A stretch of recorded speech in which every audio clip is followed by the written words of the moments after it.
Good morning. You may recognize that this video is a little different than the others. That's because this video was made in 2014, while you are stuck in the past and the other videos were made in 2013.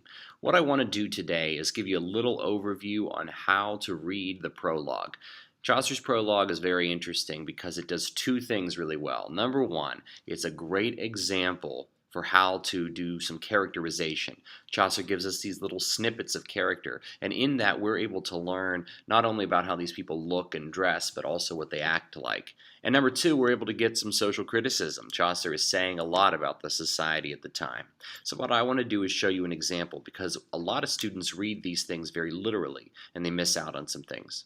So take a look here. I have an example. This is the merchant, so it's about halfway, two-thirds of the way through the prologue. What I want to do is just walk you through some of my observations as I read it, and hopefully that'll help you when you read through it. It's not always what it seems. So here we go. There was a merchant with forked beard, and girt in motley gown, and high on horse he sat. Upon his head a Flemish beaver hat. His boots were fastened rather elegantly. His spoke in notions outright pompously, stressing the times that he had won, not lost. He would the sea were held at any cost across the Middleburg to Orwell town. So, as you read it, you know it's not really that easy to understand. It doesn't read quite the way we do. This is partly because it's poetry. So go through it line by line and ask yourself what's being described. The first line, he has a forked beard. Okay, so we don't really know what that means. He was girt in motley gown. You may not know what that means, so you might want to look up the word girt and motley. I'll give you a hint. Motley means that he is rather eclectic. He has a lot of different types of clothing on. It doesn't all fit together. He sits high on the horse. He wears a beaver hat. His boots are fashioned elegantly. He speaks pompously. So imagine this. You have a guy with sort of a large beard. He's dressed rather eclectically, and he's wearing a lot of weird things. He's wearing a beaver hat, a sign of wealth. He has elegant boots on, and he's speaking pompously over all the times he wins, but not loses. Now he's talking about the sea and some of his travels.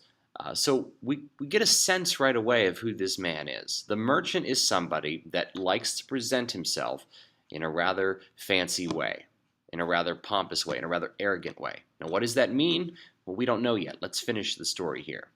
At money changing, he could make a crown. This worthy man kept all his wits well set. There was no one could say he was in debt. So well he governed all his trade affairs with bargains and with borrowings and with shares. Indeed, he was a worthy man withal, but sooth to say, his name I can't recall. This is pretty typical of Chaucer. What he's basically said here is that money changing, he could make a crown. He could make a lot of money. He was worthy. No one was in debt. He governed all of his shares and borrowings very well. He was worthy, but I can't recall his name. So imagine this. You have a merchant. You have somebody that tries to sell things. He presents himself in a very pompous way. And Chaucer says he's great with books, he's great with money, but I don't remember his name. What kind of merchant is this? Well, if you have somebody that's trying to sell you something and you can't even remember their name, they're probably not that good of a merchant, because you're not going to be able to buy anything from them. You're not going to have that interaction with them. What Chaucer is saying here is that this merchant, this man who sells things, presents himself in one way, but in reality, he's not that good. He talks about all of his accomplishments, but in reality, he's never done anything. Chaucer does this kind of thing a lot, and it can trick a lot of people. He'll talk all throughout the description about how a certain character is a certain way, whether that character is well off, whether that character is arrogant, whether that character is very humble. And then at the end, or sometimes halfway through, Chaucer will shake things up, and he'll add a but sentence in there, and he'll make you reconsider it. So as you read through your Pilgrims, don't just take everything at face value. Don't just read one word and say, elegantly, he's elegant. And don't just say, no one could say he was in debt. I know what that sentence means. He's a good merchant. No, you have to read the whole thing in order to understand it. Well, that's just a little bit of help in reading through these. Do your best. Remember what you want to do. take a look at the original chart. You want to get physical traits. You want to tell us which social class he's from. Make a guess if you can.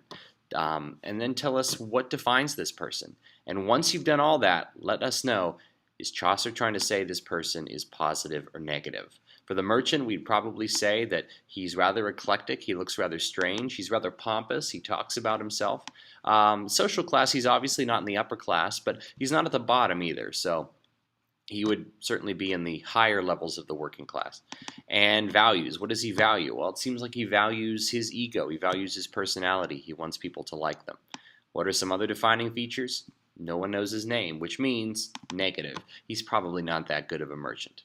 Well, I hope that helps. Let me know if you have any questions.